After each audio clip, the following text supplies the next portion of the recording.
ಅರೆ ಶ್ರೀನಿವಾಸ, ಹರಿ ಓಂ ಎಲ್ಲರಿಗೂ. ಸರಸ್ವತಿ ಶ್ರೀವಾರಿ ಚಾನಲ್ಗೆ ಸ್ವಾಗತ.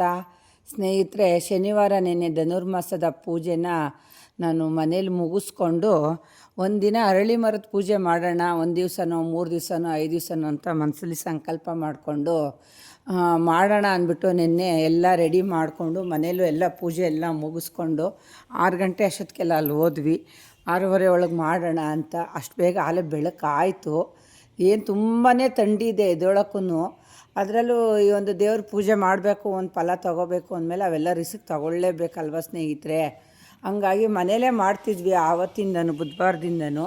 ಇವತ್ತು ನಾನು ಶನಿವಾರ ಏನು ಒಂದೊಂದು ಮನೇಲಿ ಪೂಜೆ ಮಾಡಿಕೊಂಡು ಆನಂತರ ನಮ್ಮ ಮಾಗಡಿ ಟೌನಲ್ಲೇ ಇರೋಂಥ ಗೌರಮ್ಮನ ಕೆರೆ ಹತ್ರ ಶಿವಂದು ಮತ್ತು ಗೌರಮ್ಮಂದು ದೇವಸ್ಥಾನ ಇದೆ.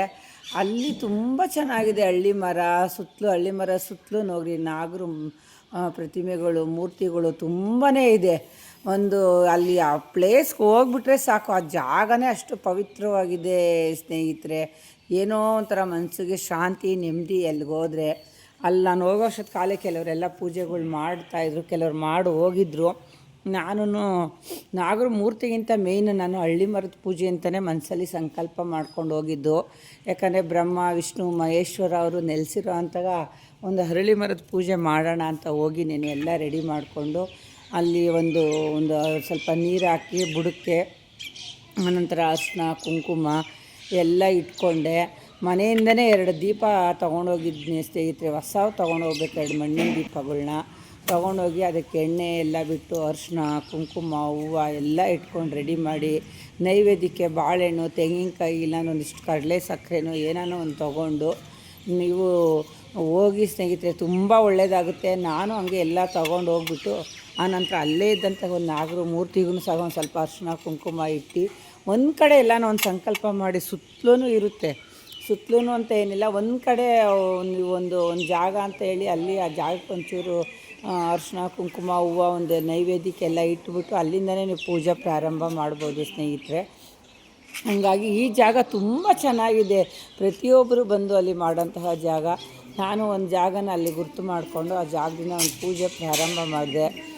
ದೀಪ ಹಚ್ಚಿಟ್ಬಿಟ್ಟು ಜೋಡಿ ದೀಪನ, ಆನಂತರ ಒಂದು ಕಡ್ಡಿ ಬೆಳಕು ಒಂದು ಪ್ರದಕ್ಷಿಣೆ ಬಂದು, ಪ್ರದಕ್ಷಿಣೆ ಬಂದ ನಂತರ ತಿರ್ಗಾ ಕರ್ಪೂರ ಹಚ್ಕೊಂಡು ಒಂದು ಪ್ರದಕ್ಷಿಣೆ ಬಂದು, ಆ ನಂತರ ಜೋಡಿ ದೀಪ ಏನು ತೊಗೊಂಡೋಗಿದ್ವಲ್ಲ ಹೇಳಿದರು, ಶನಿವಾರ ನೀವು ಒಂದು ಹರಳಿ ಮರದ ಬುಡಕ್ಕೆ ನೀವು ದೀಪ ಹಚ್ಚಿದ್ರೆ ಸ್ಥಿರವಾಗಿ ನೀವು ಕೊನೆಯವರೆಗೂ ನಾವಿರೋ ತಕ್ಕನೂ ಶ್ರೀಮನ್ ನಾರಾಯಣನಿಗೆ ದೀಪ ಹಚ್ಚಷ್ಟು ಸಮ ಅಂತ ಹೇಳಿರೋದ್ರಿಂದ ನಾನು ಮರಿದಂಗೆ ಹಂಗೆ ಮಾಡೋಣ ನೋಡಿ. ನಾವೊಂದು ದಿನ ದೀಪ ಹಚ್ಚೋದ್ರಿಂದ 100 ವರ್ಷ ನಾವಿರೋ ತಕ್ಕನೂ ಒಂದು ಫಲ ಸಿಗುತ್ತಲ್ವ ಅಂದ್ಬಿಟ್ಟು ಒಂದು ಆಸೆಯಿಂದ ನಮಗೂ ಒಂದು ಮನೆ, ಒಂದು ಸಂಸಾರ, ಒಂದು ಮಕ್ಕಳು ಎಲ್ಲರೂ ಇನ್ನು ನಾವು ಅವ್ರನ್ನೆಲ್ಲ ದಡ ಸೇರಿಸೋದು ತುಂಬಾ ಇರುತ್ತೆ ಅಂದ್ಬಿಟ್ಟು ನಾನು ಒಂದು ಪೂಜೆ ಮಾಡಿ ಮರದ ಬುಡಕ್ಕೆ ನಾವು ಒಂದು ದೀಪನೆಲ್ಲ ಇಟ್ಟು ಪೂಜೆ ಮಾಡಿ ಮನಸ್ಸಲ್ಲಿ ಅವ್ರವ್ರ ಸಂಕಲ್ಪ ಇದೆ. ನಾನು ಲಾಸ್ಟ್ ವಿಡಿಯೋದಲ್ಲಿ ಹಾಕಿದ್ದೀನಿ. ಒಂದು ಸುತ್ತಿದ್ರೇನು, 2 ಸುತ್ತಿದ್ರೆ ಎಷ್ಟು ಲಾಭ, 5 ಸುತ್ತಿದೆ, 16 ಸುತ್ತಿದೆ, ಈ ಥರ ಅವ್ರವ್ರ ಮನಸ್ಸಲ್ಲಿ ಸಂಕಲ್ಪ ಮಾಡಿಕೊಂಡು ಅವರು ಇಷ್ಟು ಸುತ್ತು ಅಂತ ಸುತ್ಬೋದು. ಆ ಮಗನೂ ಕರ್ಕೊಂಡೋಗಿ ಅವನ ಕೈಲೂ ಸುತ್ತಿಸ್ಬಿಟ್ಟು ನಾನೊಂದು ಹರಳಿ ಮರದ ಪೂಜೆನ, ಯಾಕಂದರೆ ನೋಡಿ ಈ ಧನುರ್ಮಾಸದಲ್ಲೇ ಈ ಪೂಜೆ ಮಾಡಬೇಕು. ಬೇರೆ ಟೈಮಲ್ಲಿ ಮಾಡ್ತಾರೆ, ಇಲ್ಲ ಅಂತ ಏನು ಹೇಳಿಲ್ಲ. ಈ ಮಾಸದಲ್ಲಿ ತುಂಬ ಪವಿತ್ರವಾಗಿರೋದ್ರಿಂದ, ಒಂದು ನಮ್ಮ ಗೋವಿಂದ ವಿಷ್ಣು ಅನ್ನೋ ಒಂದು ಮಾಸ ಇರೋದ್ರಿಂದ, ಮತ್ತು ಏನು ಈ ಒಂದು ತಿಂಗಳಲ್ಲಿ ಆ ದೇವರುಗಳು ಭೂಲೋಕಕ್ಕೆ ಸಂಚಾರ ಮಾಡೋದ್ರಿಂದ ನಮಗೂ ಒಂದು ಆಸೆ, ಒಂದು ಒಳ್ಳೆಯದೇನೋ ಆಗುತ್ತೆ, ಒಂದು ಮಾಡೋಣ ಅಂದ್ಬಿಟ್ಟು ಅದು ಮಾಡಿದ್ದು ನನಗೆ ತುಂಬ ಒಂದು ಪಾಸಿಟಿವ್ ಬಂತು. ನನಗೆ ಯಾರೋ ಒಬ್ರು ಕೊಡಬೇಕಾಗಿದ್ದ ದುಡ್ಡು ಅವತ್ತೇ ಫೋನ್ ಮಾಡಿದ್ರು. ಫೋನ್ ಮಾಡಿ ಬರ್ತೀನಿ, ಕೊಡ್ತೀನಿ ಸರಸ್ವತಿ, ನಿಮಗೆ ಮೋಸ ಮಾಡಲ್ಲ ಅಂತ ಹೇಳಿದ್ರು. ಮತ್ತು ನಾನು ಒಂದು 6 ಬತ್ತಿ ಹಾಕಿ ಒಂದು ದೀಪ ಹಚ್ಚಿಬಿಟ್ಟು ನನ್ನ ಮನೆಯಿಂದ ಹೋಗಿದ್ದೆ ಸ್ನೇಹಿತರೆ. ಅದು ನಂಗೆ ತುಂಬ ಪಾಸಿಟಿವ್ ಬಂತು. ನನಗೆ ಸಣ್ಣ ಪುಟ್ಟದವು ಏನೇನೋ ಕೆಲಸ ನಿಂತಿದ್ದಾವೆಲ್ಲ ಆಗ್ತಾಯಿದ್ದಾವೆ. ನೀವು ಮನಸ್ಸನ್ನು ಸಂಕಲ್ಪ ಮಾಡ್ಕೊಳ್ಳಿ. ಖಂಡಿತ ನಾನು ಇದ್ರ ಬಗ್ಗೆ ಬಗ್ಗೆ ಸುಳ್ಳು ಹೇಳ್ತಾ ಇಲ್ಲ. ದೇವ್ರು ಮಾಡಿ ಕೆಟ್ಟವರಿಲ್ಲ, ಮಾಟ ಮಾಡಿ ಉದ್ಧಾರ ಆದವರಿಲ್ಲ ಅಂತಲೇ ಇದೆ. ಮಾಟ ಯಾವತ್ತಿದ್ರೂ ಅವ್ರ ಮಾಯ ಆಗೋವರೆಗೂ ಅದು ಅವ್ರ ಜೊತೆನೇ ಹೊರ್ಟೋಗುತ್ತೆ. ದೇವ್ರು ಮಾಡಿದ್ರೆ ಯಾವತ್ತೂ ಉದ್ಧಾರ ಆಗ್ತೀರ ಭಗವಂತ, ಒಳ್ಳೇದು ಮಾಡ್ತಾನೆ ನಿಮಗೂ ನಿಮ್ಮ ಕುಟುಂಬಕ್ಕೆ. ಆದಷ್ಟು ಸ್ವಲ್ಪ ರಿಸ್ಕ್ ತಗೊಳ್ಳಿ. ಈ ಒಂದು ಅರಳಿ ಮರದ ಪೂಜೆ ಏನಿದೆ, ಒಂದು ನವಗ್ರಹ ಒಂದು ಪೂಜೆ, ಮತ್ತು ಈ ಒಂದು ನಾಗಪ್ಪನ ಮೂರ್ತಿಗಳೆಲ್ಲ ಇದ್ದಾವೆ. ಅಲ್ಲೇ ಪಕ್ಕದಲ್ಲಿ ನೋಡಿ ಶಿವ ಪಾರ್ವತಿ ಒಂದು ಗೌರಮ್ಮನ ದೇವಸ್ಥಾನ ಇದೆ. ಅಲ್ಲೇ ನವಗ್ರಹಗಳು ಇದೆ. ಅದು ಸುತ್ತಕೊಂಡೆ ನವಗ್ರಹದ ಒಂದಿನ ಸಪ್ರೇಟಾಗಿ ಒಂದು ಪೂಜೆ ಮಾಡೋಣ ಅಂದ್ಬಿಟ್ಟು ನಾನು ಸುಮ್ಮನಾದೆ ಸ್ನೇಹಿತರೆ. ಹಂಗಾಗಿ ಎಲ್ಲ ಮುಗಿಸ್ಕೊಂಡು ಅಲ್ಲೇ ಪಕ್ಕದಲ್ಲಿ ಶ್ರೀ ವೆಂಕಟೇಶ್ವರ ಸ್ವಾಮಿ ದೇವಸ್ಥಾನ ಇದೆ. ಅವರು ಸಹ ಬಂದು ಬಾಗಿಲು ತೆಗೆದ್ರು. ಆವಾಗ ಹೋಗಿ ಆ ಗೋವಿಂದನ ದರ್ಶನ ಮಾಡಿ ಶನಿವಾರ ತುಂಬ ಖುಷಿಯಾಯಿತು ಮನಸ್ಸಿಗೆ. ಎಲ್ಲ ಒಂದೇ ದಿನ ದರ್ಶನ ಮಾಡಿದ್ರಿಂದ. ಮತ್ತು ಅಲ್ಲಿ ಗೌರಮ್ಮನ ನೀರಿದೆ ಕೆರೆಯಲ್ಲಿ, ಆ ನೀರನ್ನು ಮುಟ್ಟಿ ಸ್ವಲ್ಪ ಇಳಿಯೋಕ್ಕೆಲ್ಲ ಪ್ರಾಬ್ಲಮ್ ಆಯಿತು, ಗಲೀಜಿರುತ್ತೆ ಅಲ್ಲಿ ಇಳಿಯುವ ಜಾಗದಲ್ಲಿ. ನಿಧಾನಕ್ಕೆ ಇಳಿದು ಆ ಗಂಗೆ ತಾಯಿನ ಪೋಷಣೆ ಮಾಡಿಕೊಂಡು ನಾವು ತುಂಬ ಸಂತೋಷ, ತುಂಬ ಖುಷಿ ಆಯಿತು ಸ್ನೇಹಿತರೆ. ಮನೆ ಸಂಸಾರ ಅಡುಗೆ ಮನೆ ಇದ್ದಿದ್ದೆ. ನೀವು ಒಂದಿನ ಈ ಒಂದು ಪೂಜೆ ಮಾಡ್ಕೊಂಬನ್ನಿ, ನಿಮ್ಮ ಮನಸ್ಸಿಗೆ ನೆಮ್ಮದಿ ಸಿಕ್ಕುತ್ತೆ, ಒಳ್ಳೆಯದಾಗುತ್ತೆ ಎಲ್ಲರಿಗೂ ಅಂತ ಹೇಳ್ತೀನಿ. ಆ ನಂತರ ನೋಡಿ ಪೂಜೆ ಎಲ್ಲ ಮುಗಿಸ್ಕೊಂಡು ಮನೆಗೆ ಬಂದು ಒಂದು 10 ನಿಮಿಷಕ್ಕೆ ಅಲ್ಲೇ ಸೂರ್ಯ ಉದಯ ಆಗೋದನ್ನು ನಾನು ಒಂದು ಸ್ವಲ್ಪ ಸ್ಟಾರ್ಟ್ ಆಗ್ತಾಯಿತ್ತು. ಅಷ್ಟೊತ್ತಿಗೆಲ್ಲ ಪೂಜೆ ಮುಗಿಸಿದ್ದು. ಮನೆಗೆ ಬಂದಮೇಲೆ ನಮ್ಮನೆ ಅಡುಗೆ ಮನೆಯಿಂದ ದೇವ್ರ ಮನೆಗೆ ಕ್ಲೀನಾಗಿ ಲಕ್ಷ್ಮೀ ವೆಂಕಟೇಶ್ವರ ಸ್ವಾಮಿ ವಿಗ್ರಹದ ಮೇಲೆ ಒಂದು ಕಿರಣ ಬಿದ್ದಿತ್ತು. ಅದನ್ನು ಸಹ ನಾನು ವಿಡಿಯೋ ಮಾಡಿದೆ. ತುಂಬ ಖುಷಿ ಆಯಿತು. ಶನಿವಾರ ಅಲ್ಲಿ ವೆಂಕಟೇಶ್ವರ ಸ್ವಾಮಿ ದರ್ಶನ ಮಾಡ್ಕೊಂಬಂದಿದ್ದು, ಒಂದು ಏನು ನಾನೊಂದು ಅರಳಿ ಮರ ಸುತ್ತಿದ್ದು, ಇವೆಲ್ಲ ಭಾಳ ಖುಷಿ ಕೊಡುತ್ತೆ ಮನಸ್ಸಲ್ಲಿ. ನಮ್ಮ ಮನಸ್ಸಿಗೆ ನಾವೇ ಖುಷಿ ತೊಗೋಬೇಕು. ಬೇರೆಯವ್ರು ಬಂದು ಹೊಗಳೋದೇನಿಲ್ಲ, ಮುಂದೆ ಹೊಗಳುತ್ತಾರೆ ಹಿಂದೆ ತಳ್ತಾರೆ ಸ್ನೇಹಿತರೆ. ನಾವೇ ಖುಷಿ ಪಡ್ಕೋಬೇಕು, ನಾವೇ ಎಂಜಾಯ್ ಮಾಡ್ಕೋಬೇಕು, ನಮ್ಮ ಬೆನ್ನು ನಾವೇ ತಟ್ಕೊಂಡು ಹೋಗಬೇಕು. ನಾವೀ ದೇವ್ರು ಮಾಡೋದ್ರಿಂದ ನಮಗೊಂದು ಖುಷಿ ಸಿಗುತ್ತೆ ಅಂತ ನಾವೇ ಮನಸ್ಸಲ್ಲಿ ಪಾಸಿಟಿವ್ ಆಗಿ ತಿಳ್ಕೊಂಡು ಒಂದು ದೇವ್ರ ಕಾರ್ಯ ಮಾಡಿ ಸ್ನೇಹಿತರೆ. ಎಲ್ಲರಿಗೂ ಒಳ್ಳೆಯದಾಗಲಿ.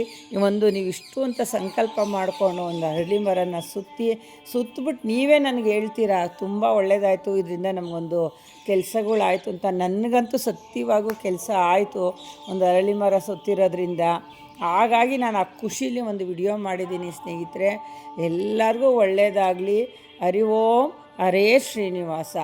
ಆದಷ್ಟು ನೀವೊಂದು ದೇವಸ್ಥಾನ ಪಕ್ಕದಲ್ಲಿ ಇರೋವಂತಹ ಒಂದು ಅರಳಿ ಮರ, ಒಂದು ನಾಗರ ಮೂರ್ತಿಗಳು ಇರೋವಂಥ ಜಾಗದಲ್ಲಿ ನೀವು ಒಂದು ಪೂಜೆ ಮಾಡಿ. ಯಾಕಂದರೆ ನೋಡಿ, ನಾವಿಲ್ಲಿ ಪೂಜೆ ಮಾಡಿದ ತಕ್ಷಣ ದೇವ್ರ ದರ್ಶನನೂ ಮಾಡಿಕೊಂಡು ಆ ಗುಡಿನೂ ಸುತ್ತಕೊಂಡು ಎಲ್ಲ ಒಂದು ಆರಾಧನೆ ಮಾಡಿಕೊಂಡು, ಮುಕ್ಕೋಟಿ ದೇವರು ಅಂತೀವಿ, ಆ ಮುಕ್ಕೋಟಿ ದೇವರು ನಾವಿರೋ ತವೇ ಸಿಗ್ತದೆ ಸ್ನೇಹಿತರೆ, ಹುಡ್ಕೊಂಡು ಹೋಗಂಗೆ ಇಲ್ಲ. ಗೌರಮ್ಮನ ಕೆರೆ ತವಿರೋ ಅಂಥ ಶಿವಪ್ಪನ ದೇವಸ್ಥಾನ ಭಾಳ ಚೆನ್ನಾಗಿದೆ. ಗೌರಮ್ಮನ ದೇವಸ್ಥಾನ, ಆ ಪಕ್ಕದಲ್ಲಿ ವೆಂಕಟೇಶ್ವರ ಸ್ವಾಮಿ ದೇವಸ್ಥಾನ ಇದೆ. ಎದುರುಗಡೆ ಕಲ್ಯಾಣಿ, ಆ ಮಂಜು ಬೀಳೋದು, ಆ ಬೆಳಗಿನ ಜಾವ ನಮಗೊಂಚೂರು ಅಲ್ಲಿಗೆ ಹೋದ್ಮೇಲೆ ಅಂತೂ ಸೊಳ್ಳಿನೇ ಆಗಲಿಲ್ಲ, ಅಷ್ಟು ಚೆನ್ನಾಗಿತ್ತು ವಾತಾವರಣ. ನಾವಿನ್ನೂ ಒಂದು 1/4 ಗಂಟೆ ಕುಂತು ಆ ಮನಸ್ಸಿಗೆ ಏನು ತೃಪ್ತಿ ಗೊತ್ತೋ ಅಲ್ಲೋಗಿ ಪೂಜೆ ಮಾಡಿ ಕೂತ್ಕೊಂಡಿದ್ದ ತಕ್ಷಣ ಏನೋ ಒಂದು ಆನಂದ, ಒಂದು ಖುಷಿ. ಹಂಗಾಗಿ ನೀವು ಈ ಆನಂದ ಖುಷಿನ ಅನುಭವಿಸ್ರಿ. ಮತ್ತು ಹಕ್ಕಿಗಳು ಚಿಲಿಪಿಲಿ ಚಿಲಿಪಿಲಿ ಚಿಲಿಪಿಲಿ ಅನ್ನೋ ಶಬ್ದ ನಮ್ಮ ಮನೆಗಳು ಇವಾಗ ಹಕ್ಕಿಗಳು ಶಬ್ದನೇ ಇರೋದಿಲ್ಲ ಸ್ನೇಹಿತರೆ. ಎಲ್ಲೋ ಒಂದೋ ಎರಡೋ ಅಪರೂಪ ಕಿಚಿ ಕಿಚಿ ಅಂತವೆ. ಅಲ್ಲಿ ಆ ದೇವಸ್ಥಾನದ ಹತ್ರ ಎಷ್ಟು ಚೆನ್ನಾಗಿ ಕಿಚ್ಕರಿತವೆ ಅಂದರೆ ಸೂಪರಾಗಿದೆ. ಹಕ್ಕಿ ಆ ಪಕ್ಷಿಗಳ ಶಬ್ದ ಕೇಳೋಕ್ಕೆ ಕಿವಿ ಇಂಪು. ಆ ದೇವರೇ ಬಂದೊಂದು ನಾದಸ್ವರ ನುಡಿಸೋ ಥರ ಆಗುತ್ತೆ ಸ್ನೇಹಿತರೆ. ನಿಮಗೂ ಈ ಅನುಭವ ಆಗಲಿ. ಎಲ್ಲರೂ ದೇವ್ರ ಕಾರ್ಯ ಮಾಡಿ. ಈ ವಿಡಿಯೋ ಇಷ್ಟ ಆಗಿದರೆ ದಯವಿಟ್ಟು ಸಬ್ಸ್ಕ್ರೈಬ್ ಆಗಿ, ಲೈಕ್ ಮಾಡಿ ಸ್ನೇಹಿತರೆ, ಸಪೋರ್ಟ್ ಮಾಡಿ. ಎಲ್ಲರಿಗೂ ಒಳ್ಳೆಯದಾಗಲಿ.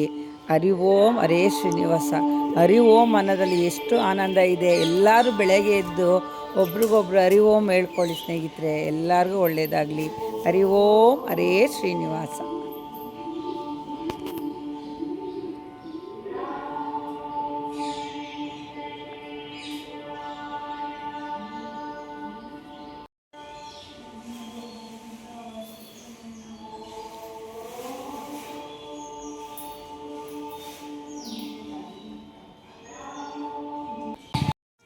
ನೋಡ್ರಿ ಸ್ನೇಹಿತರೆ, ನಮ್ಮ ಮನೆ ದೇವ್ರು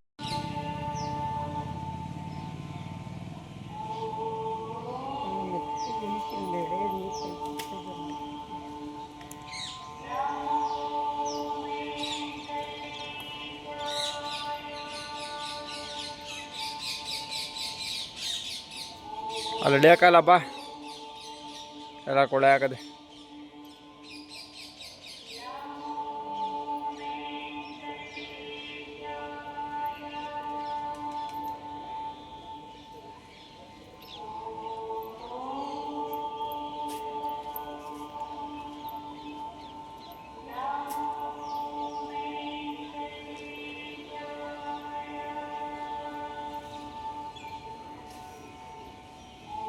ದೇವ್ರ ಮನೆಗೆ ಇವತ್ತು ಸೂರ್ಯನ ಕಿರಣ ಎಷ್ಟು ಚೆನ್ನಾಗಿ ಬಿದ್ದಿದೆ ಅಂದರೆ ಕಾಣಿಸ್ತಾ ಇದೆಯಾ ನೋಡ್ರಿ.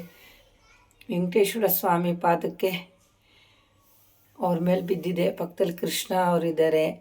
ಇಲ್ಲಿ ಗೋವಿಂದರಾಜ ಸ್ವಾಮಿ ಪಾದಕ್ಕೂ ಬಿದ್ದಿದೆ. ಎಲ್ಲಿಂದ ಬಿದ್ದಿದೆ ಅಂದರೆ ನೋಡ್ರಿ, ಸೀದಾ ಅಲ್ಲಿ ಅಡುಗೆ ಮನೆ ಕಿಟಕಿಯಿಂದ ಕಾಣಿಸ್ತಿದೆಯಾ? ಅಡುಗೆ ಮನೆ ಕಿಟಕಿಯಿಂದ ಸೀದಾ ನೋಡ್ರಿ, ಇಲ್ಲಿ ಸ್ವಾಮಿ ಕರೆಕ್ಟಾಗಿ ಬಂದು ಬಿದ್ದಿದೆ. ಬಿಸಿಲು ಶನಿವಾರ ಬೆಳಗ್ಗೆನೇ ಪೂಜೆ ಎಲ್ಲ ಆಗಿತ್ತು. ತುಂಬ ಖುಷಿ ಆಯಿತು ಇವತ್ತು ಸೂರ್ಯ ಮನೆ ಒಳಗಡೆಗೆ ಬಂದಿರೋದ್ರಿಂದ. ನೋಡಿ ಸ್ನೇಹಿತರೆ,